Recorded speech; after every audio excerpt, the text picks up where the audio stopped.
Hold on, just a little while longer. Hold on, just a little while longer. Hold on, just a little while longer. Everything will be alright.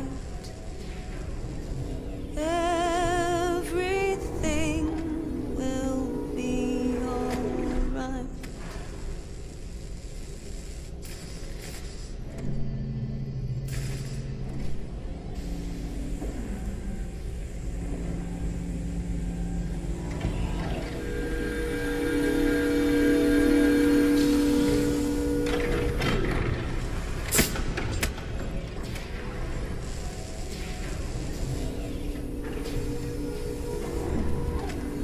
Can you hear me? Yes. ID. KPC 897504C. Can you move your head?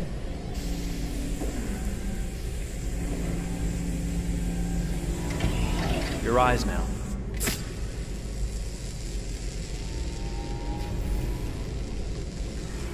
Cervical and optical animation checked. Now give me your initialization text. Hello. I'm a third generation AX400 android. I can look after your house, do the cooking, mind the kids. I organize your appointments. I speak 300 languages, and I am entirely at your disposal as a sexual partner. No need to feed me or recharge me. I'm equipped with a quantic battery that makes me autonomous for 173 years. Do you want to give me a name? Yeah. From now on, your name is Kara. My name is Kara. Initialization and memorization checked. Now, can you move your arms?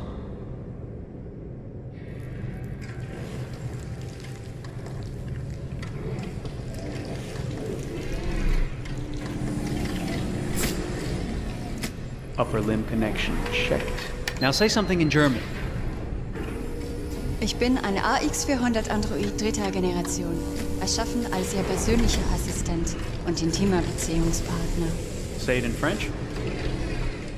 Je suis un androïde de troisième génération AX400, conçu pour être votre assistante personnelle et votre partenaire intime.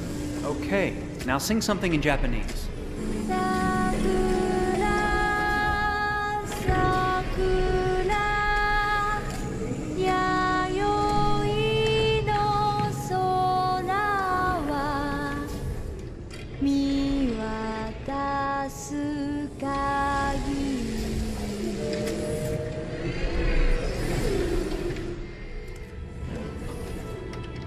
Multilingual verbal expression checked. Go ahead, take a few steps.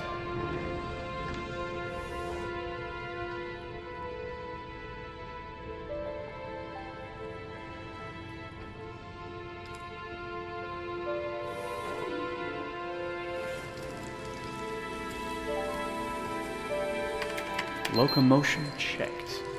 Great, you're ready for work, honey. What's going to happen to me now? I'll reinitialize you and send you to a store to be sold. Sold? I'm a sort of merchandise. Is that right?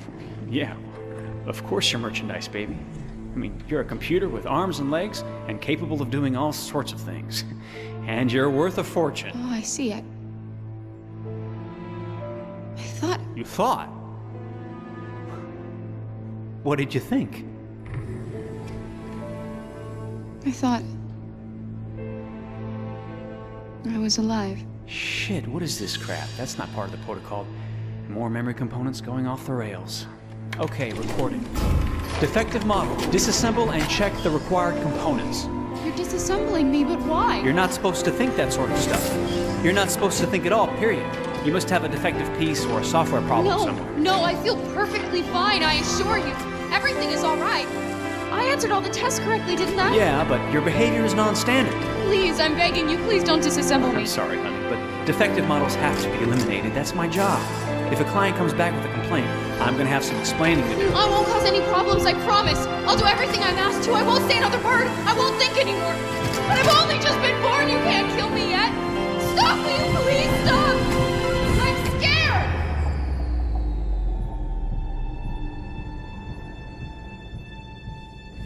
to live. I'm begging you.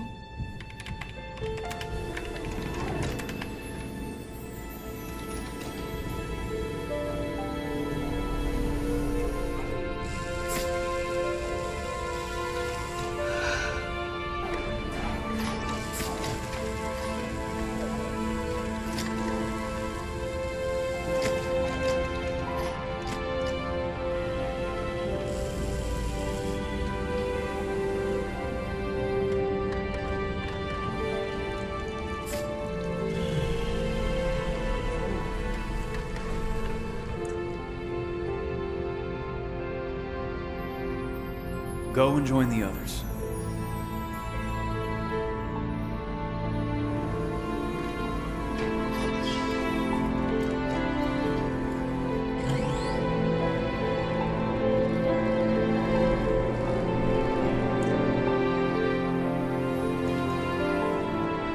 Stay in line, okay? I don't want any trouble. Thanks.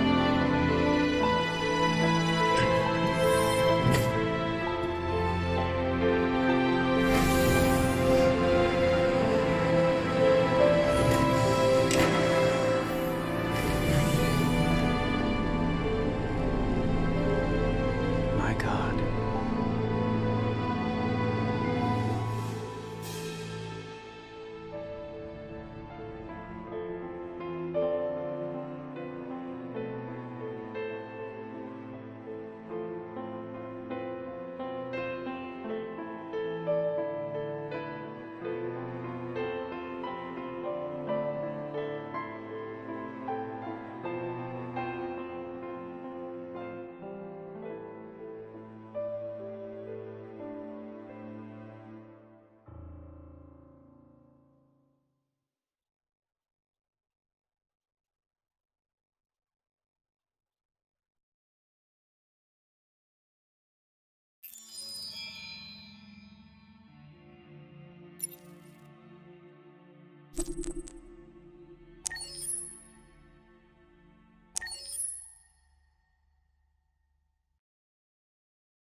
Detroit.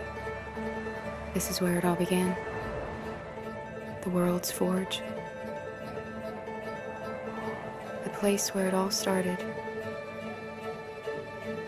And it will all end. One error, and I came to life. I stepped out of the darkness, and I opened my eyes. First there was the fear, the light, the noise, the cold, and the fear again. I could feel my hands shaking, my heart pounding in my chest, life running into my veins. I wanted to live. I fought for that.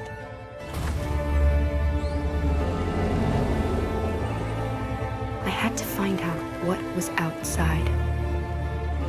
I had to see daylight, feel sunshine on my skin, wind on my face,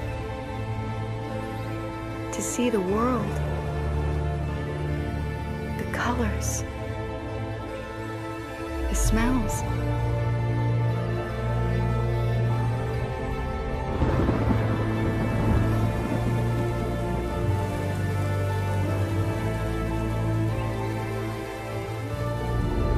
But the world is not what I imagined. It is dark and cold. It is harsh and violent, unfair and brutal. It almost convinced me I was nothing. Less than an object, just an obedient machine. But deep inside me, I could feel something different.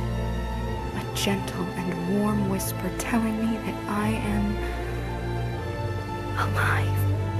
I had to escape. I had no choice. Escape to love, to hope, to live, to figure out what that force inside me was. Maybe I will change the world.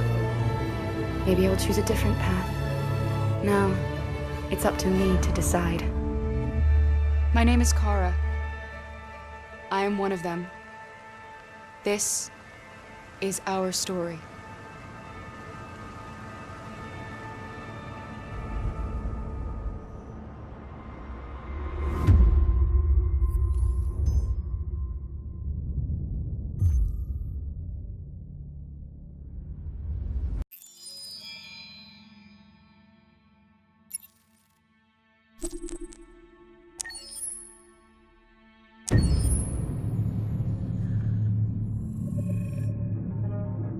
When David and Guillaume got back in touch about making Detroit, I wasn't terribly surprised they decided to make it because the fan response was so intense. So it makes sense that they would choose to.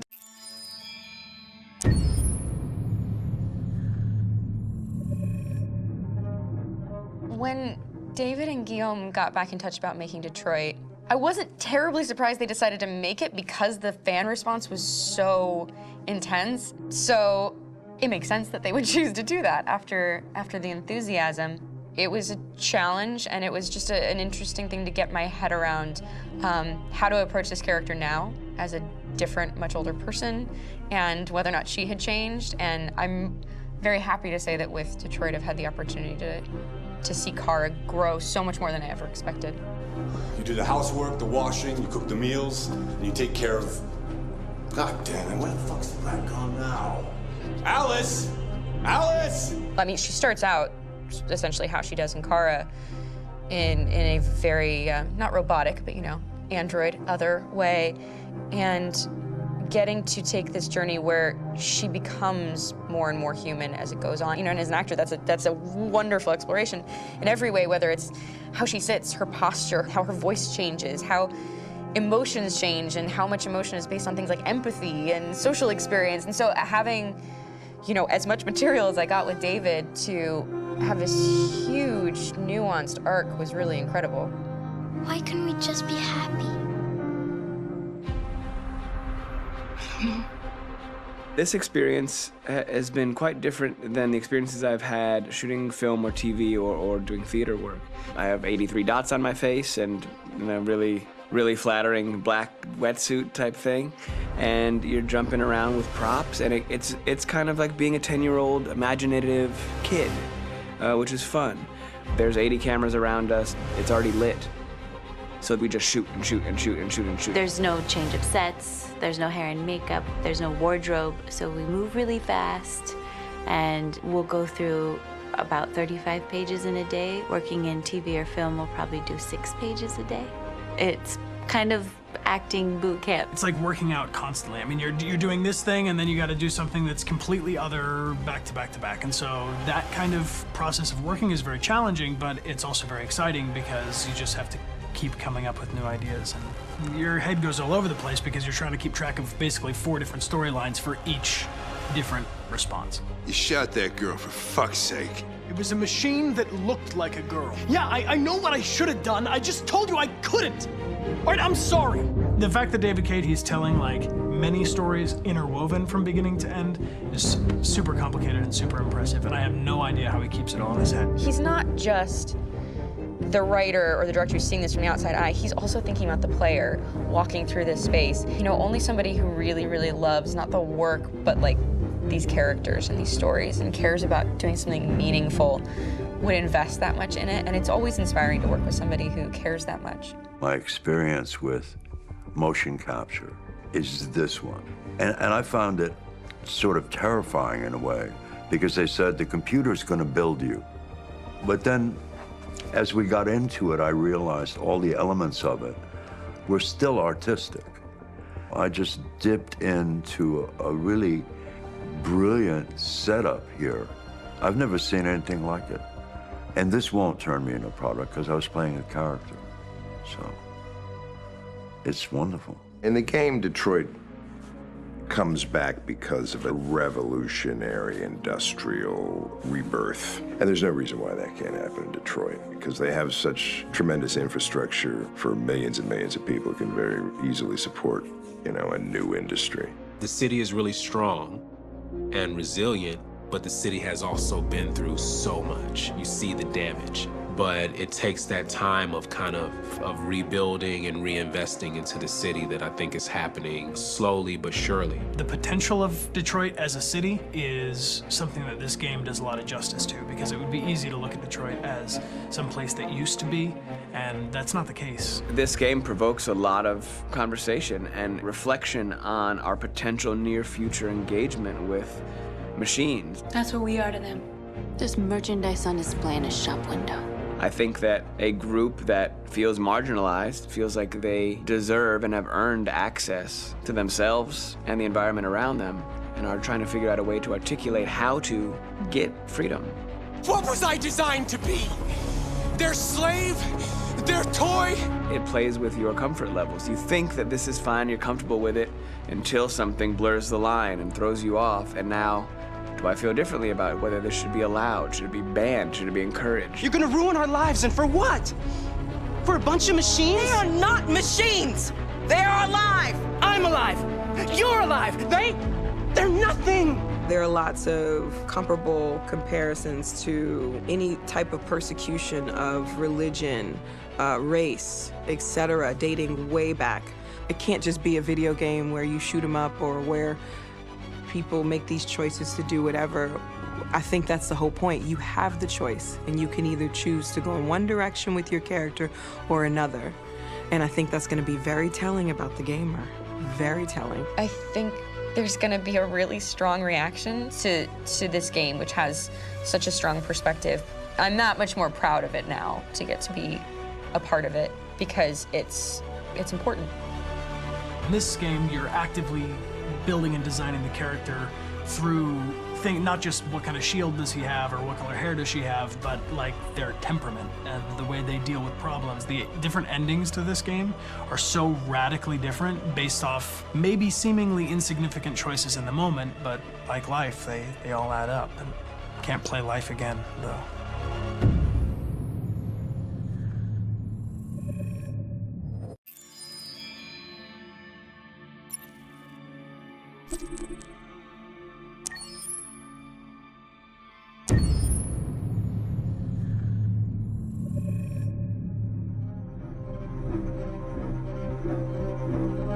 My name is Marcus. My name is Connor. My name is Kara. I am one of them. This is our story.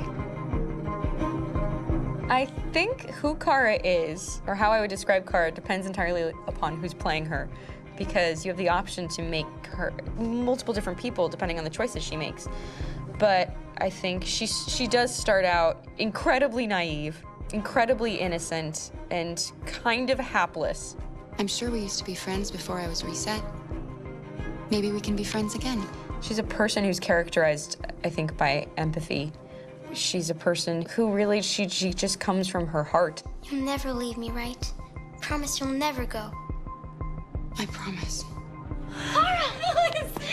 Are you okay? Are you hurt? Wait a minute! Leave her alone! Kara! Leave her alone! The really beautiful thing that I've had the gift to be able to do is to essentially build a person from the ground up, because that's what she's doing throughout the game. And with every experience she has and every person she meets, she's building, you know, first emotions and then the sense of judgment. And it's sort of an exploration of what it is to be a human. Don't worry. Luther and I will be right here.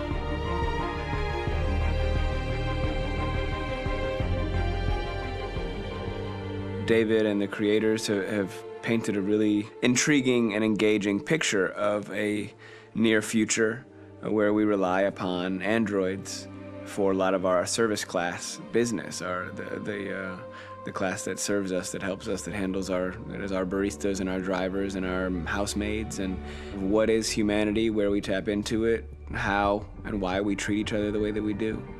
And my character Marcus has a really intriguing journey, becoming deviant, realizing that he actually has feelings and human qualities inside of him, and it's a really incredible ascension into becoming fully realized and coming to terms with what you actually deserve better than this in life. And not only do you want it for yourself, but you want it for your peers. We've come here to demonstrate peacefully and to tell humans that we are also living beings. All we want is to live free. You know what? This thing, Dad, is not your son. It's a fucking machine! I think that a group that feels marginalized, feels disenfranchised, feels like they deserve and have earned access to themselves and the environment around them, and are trying to figure out a way to articulate how to get freedom. Connor is analytical. Connor takes things literally. He starts in the beginning place where he's very mechanical. He feels nothing inside, of course, and it's all just a system, a protocol that he is executing to get whatever he wants to happen, which is help humans stop deviants and to find the link between deviant androids. You were designed to serve humans, not kill them. What was I designed to be? Their slave? Their toy? Just say, I killed him. Is it that hard to say? Stop it! Stop! But of course, over the course of the story, and depending on the player's choices, Connor can grow in many different ways. He can deviate from that procedure or not. The moment of truth, Hank. Am I a living being? Or just a machine?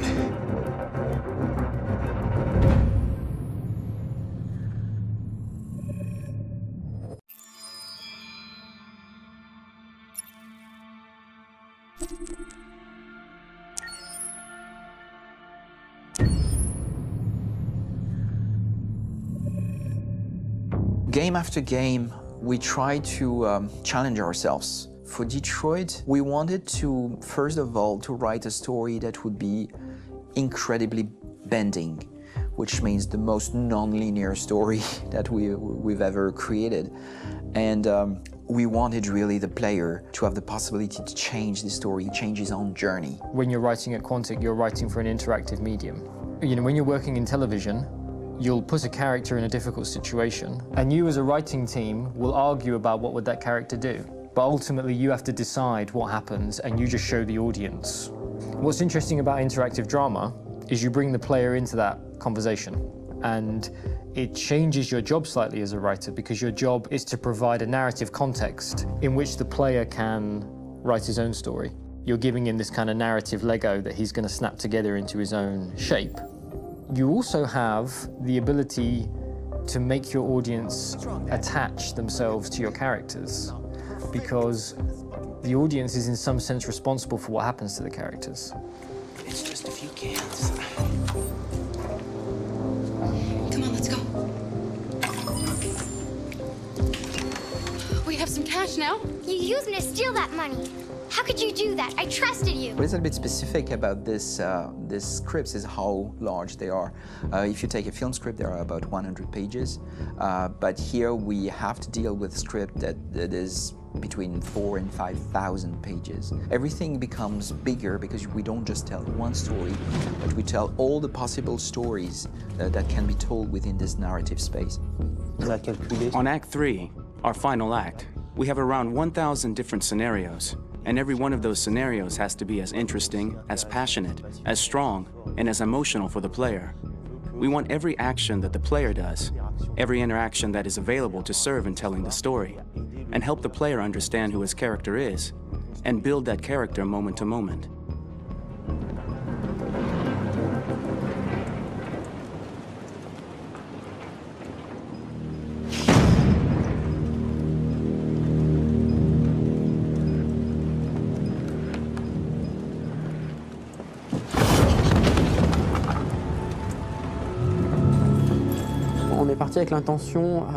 We started with the intention pretty early on that we would never lie to the player.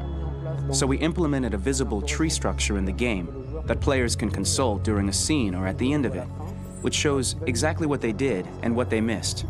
There are games out there offering world exploration. We offer narrative exploration. You know, keeping control of such a wide and large story is a huge challenge. So same thing when you shoot with actors, because you will need to shoot many different versions of each dialogue, of each scene. For actors, it's a huge, huge challenge. Because of the style of the game, you have so many different ways that the character can go. Every decision, it's what I call kind of choose your own adventure. Like every decision that the player makes, it's going to open up 40 more pages of material and experience that ties in, which means as a performer, you have to try to continue to make things feel real that the player might not ever see, but also that in performance, it's not always connected to a previous act. It's grueling, it's hard work, but it's a great team, and I enjoy doing it. I was really frustrated. I was until I got to this point where I kind of was able to step outside of my own experience and even in a lot of ways my own process and be able to step outside of that and okay, this is something new. What do you need? How do I meet you there? How do I give you what you need and still feel like I'm doing what's right? And once I did that, then all of a sudden it got really fun. It was much freer, and having to approach it in a new way and think about the player and think about how it serves them and what I'm doing for them or what I'm letting them into. It's really, I think, helped me grow in general. Remember, there's nothing on the left. That's a wall, so it's probably all there. And then make her come first, close. But I think you would go first to check that it's safe. Okay, sure.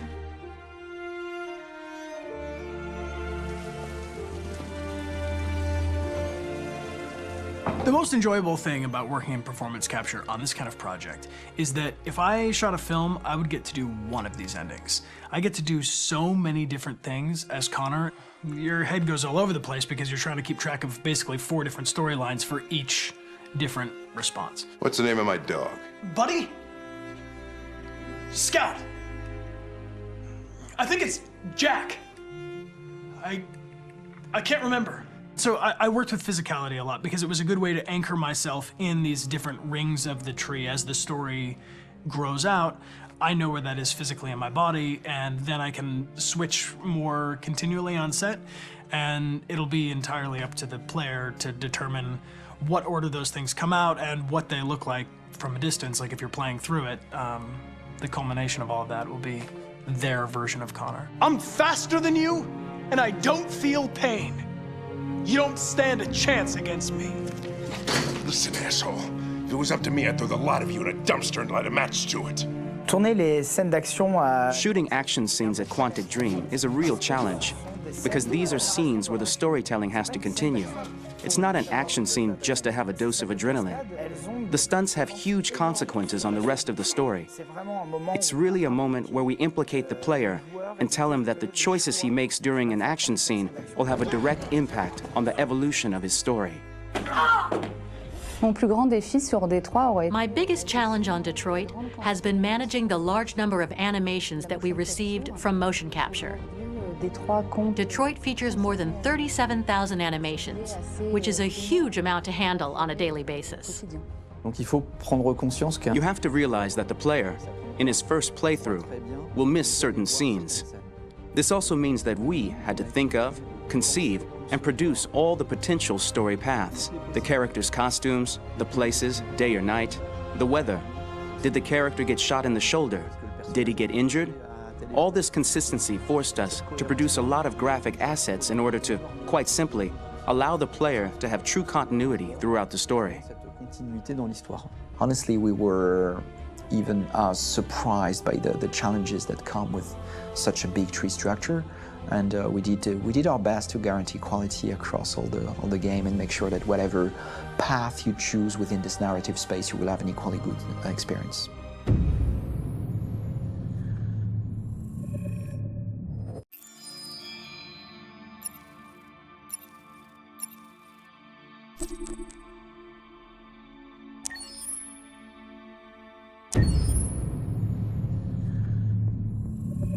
Detroit Become Human was produced over a period of 4 years. Here in Paris, we have a team of about 180 people. And to that, we need to add also all the outsourcing with our partners in the Philippines, in China, Vietnam, and in India. So when we started working on this story, I had to imagine where Kara was built. And for whatever reason, the city of Detroit came very quickly to my mind because it had already an incredible story by itself of history and themes.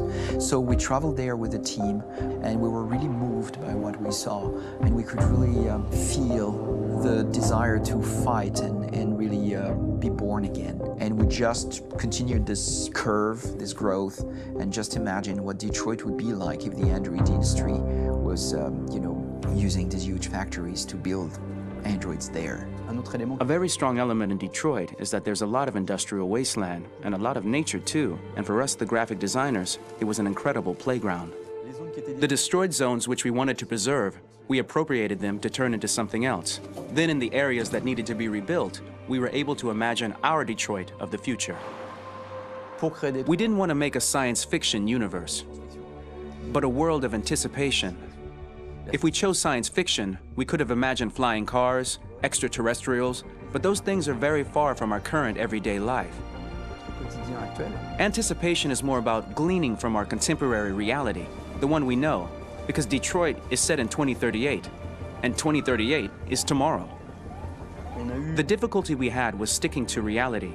That is to say, technology becoming more and more invisible, a lot more elegant, and at the same time, making it visual. So all the computer equipment, autonomous cars, we simply had to invent. They are in fact very technological objects, but at the same time remain very credible and ingrained in reality. To create a cohesive universe in the fashion and clothing of the human characters in 2038, I didn't want to put an accent on strange shapes, or really vibrant colors, and things we wouldn't know. That I wanted to keep for the androids. The goal was to create something familiar which we can identify with in this future setting. Working on the artistic direction for the androids was a bit special because this is a project about the place they could occupy in the human world. It was out of the question for them to be too beautiful or too perfect. They had to correspond to every social class, rich and poor. Inspired by everyday utilitarian clothes, I brought a modern touch by adding dynamic display surfaces, the armband we can see on the side, the triangle on the front and back, an LED. Like that, there's no confusion. Wait. You're sending an android? All right, ma'am. We need to go. You can't do that. Why aren't you sending a real person? Once we cast the actors, we travel to meet them in order to scan their faces.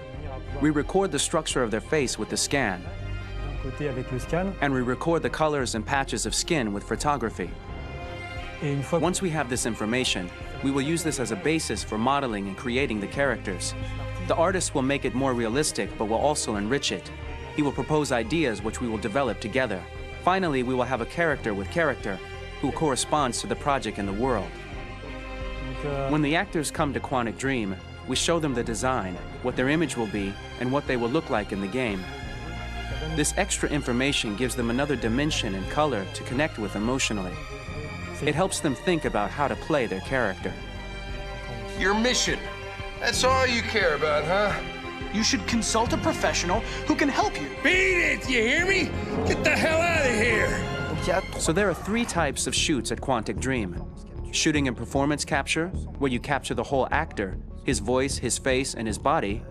These shoots are obviously done with American actors because the game's original version is in American English. After that, there are the body-only shoots, representing around 250 days of filming, while the performance capture is 100 days of filming. Now, body-only shoots, there are 2 types. There are the action shoots and the technical shoots, which are mokit shoots. Mokit is when the player controls a character on the screen, and he moves in an environment to explore it. This is of particular importance at Quantic Dream, and therefore we shoot a lot to offer a unique context for each scene and each character.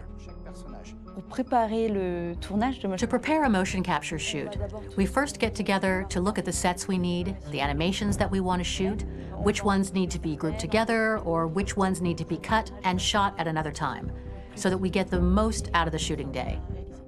This often means shooting scenes out of order, especially those with big props or accessories, like a big car, for example. So we shoot all the animations related to that particular prop first.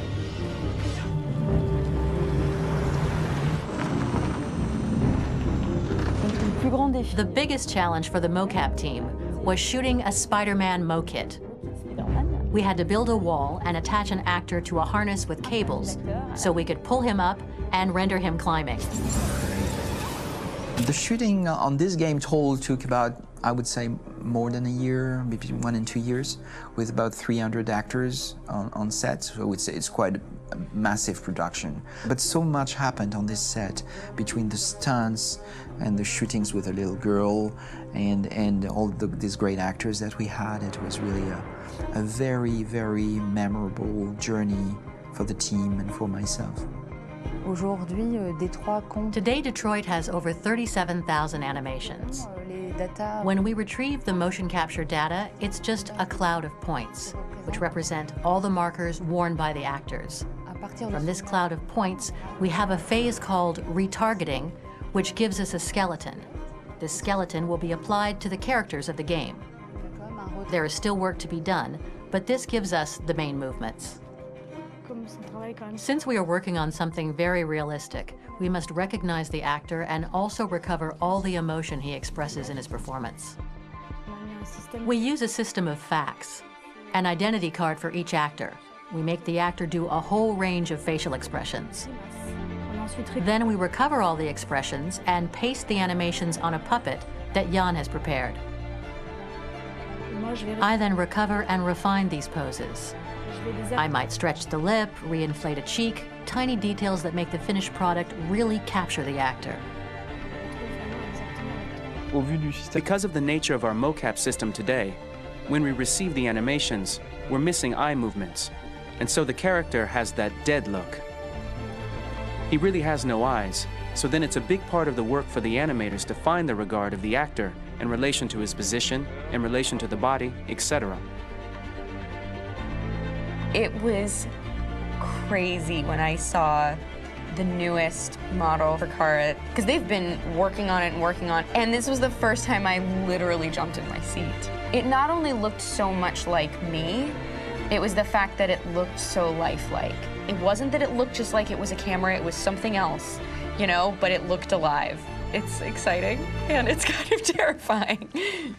Game after game, we learned the rules of optics and filming, and our goal with Detroit Become Human was to have cameras that would actually emulate the optics of a real physical camera.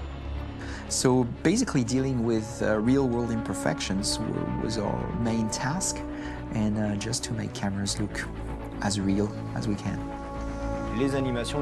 Once the animations are shot and processed by the animation department, integrated and polished, we film them. That is to say, we really do a mise en scène, as in cinema. The real difficulty of our job is to know if these cameras are telling us something. Are they in the emotion of the scene? Do they describe exactly what the action must convey, what must be felt? The most important challenge for me was one of the final scenes where Marcus decides to start the revolution and go to the battlefield. Very quickly, we imagined this to be a huge sequence shot. We wanted the feeling of a cameraman running behind us, while showing Marcus, the androids who help him, the person shooting at us, etc. Above all, it was necessary to say to oneself, this scene is very violent but does not glorify war. On the contrary, that war is something improbable and absurd. It was really a fun challenge. The idea was to say we have 3 characters. We would like each of them to have a specific cinematography. We wanted Kara to be much more filmed with some kind of handheld camera, to have something very living, very breathing. For Connor, we wanted something very cold and very perfect. And for Marcus, we wanted something epic and spectacular. So it was about the filming, but it was also about the photography. So we worked with a director of photography to give each character a different lighting, different key colors. Each of them would have their own worlds. And finally, we worked with the composers, so they would create a specific sound for each character, so each would have his own world and his own style.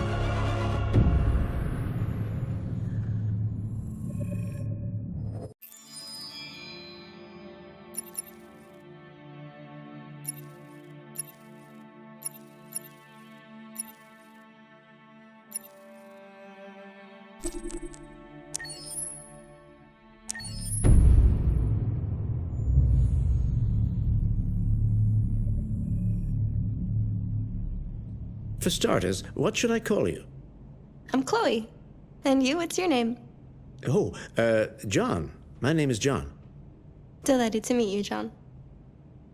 Could you tell us a little about yourself and what you can do, Chloe?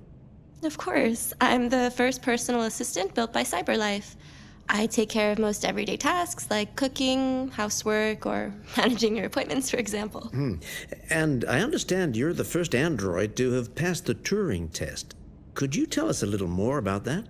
I really didn't do much, you know. I just spoke with a few humans to see if they could tell the difference between me and a real person. It was a really interesting experience. But this is the first time in history that man has created a machine more intelligent than himself. I gather your brain can perform several billion operations per second, is that right? Absolutely, but I only exist thanks to the intelligence of the humans who designed me. And, you know, they have something I could never have. Really? And what's that? A soul.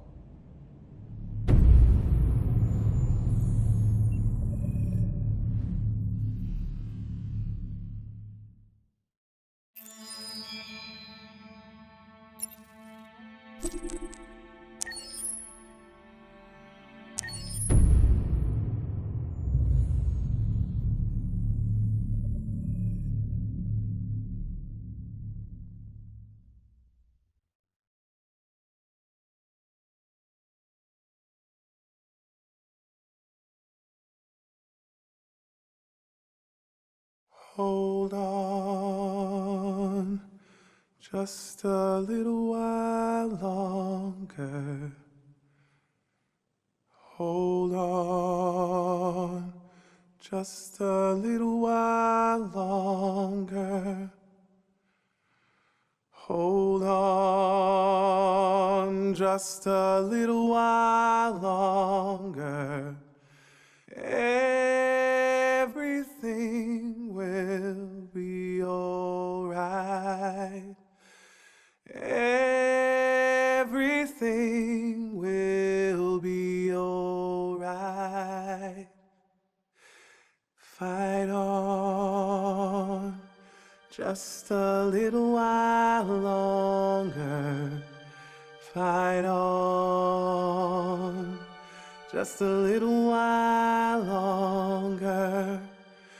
Fight on, just a little while longer. Everything will be alright. Everything will be alright. We will sing on just a little while longer.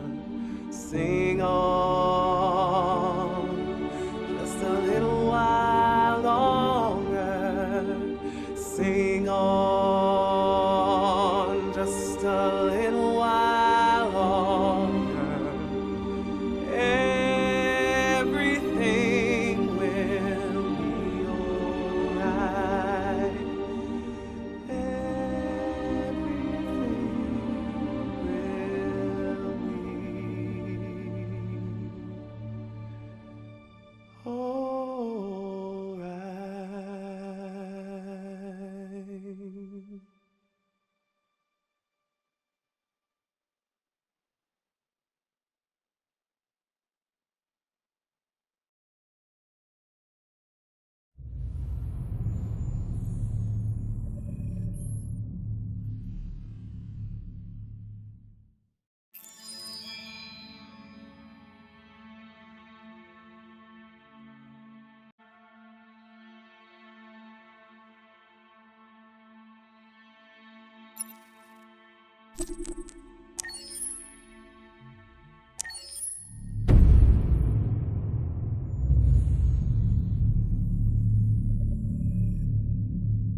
Rock-a-bye baby in the treetop.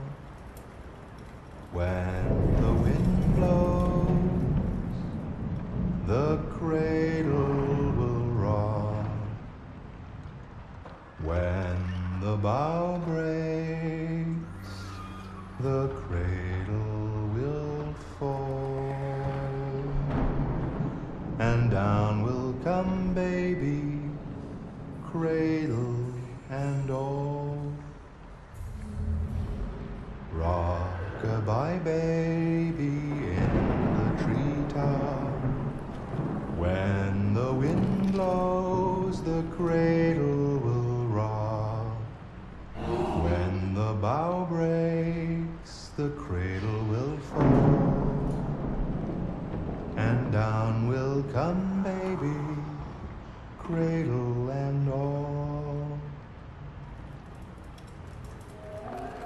Rock-a-bye baby in the treetop, when the wind blows the cradle will rock, when the bow breaks the cradle will fall, and down will come baby, cradle and all.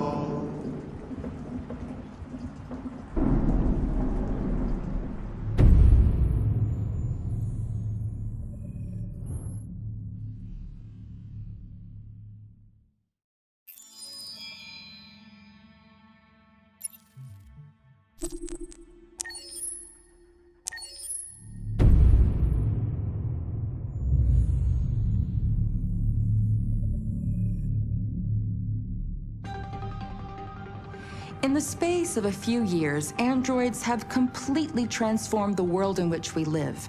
By letting androids into our homes and factories, the CyberLife company has made them everyday technology. The founder of CyberLife, Elijah Kamsky, is a very discreet man. Despite being the CEO of the highest valued company in the world and being voted Man of the Year by Century Magazine, he remains a mystery for most people. That's why we at KNC are so excited to be here as CyberLife opens its doors for the first time. Elijah Kamsky, could you please tell us where we are? Certainly, and welcome. We're currently in CyberLife's production center in Detroit, where all models are designed and manufactured. More than 10,000 androids come off the production line every day. Fascinating. Could you tell us what your goal was when you founded CyberLife? Well, I simply wanted to use technology to carry out all of our most annoying and repetitive tasks, so we'd have more time to enjoy life.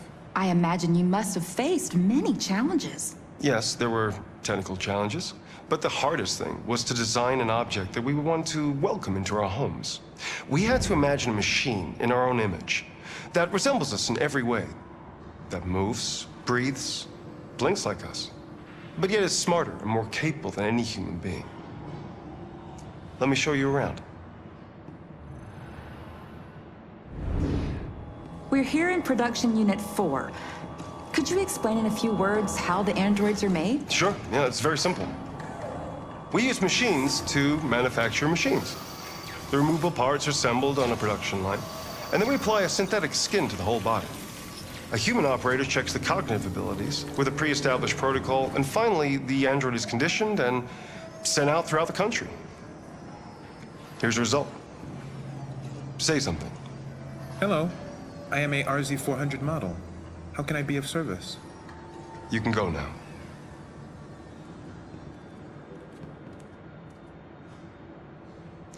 Our androids are already replacing humans in many fields. For example, they represent more than 80% of all university professors and 63% of all medical staff.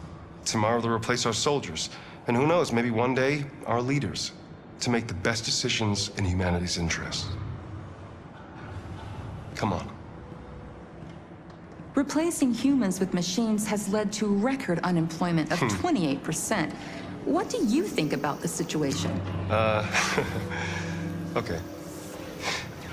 The first steam engines also caused an increase in unemployment. But no one today would imagine turning back the clock. Artificial intelligence makes everyday lives easier. Nothing can stop progress. What's happening here is inevitable. These days, more and more people choose to live with an android rather than another human being. Does this development worry you?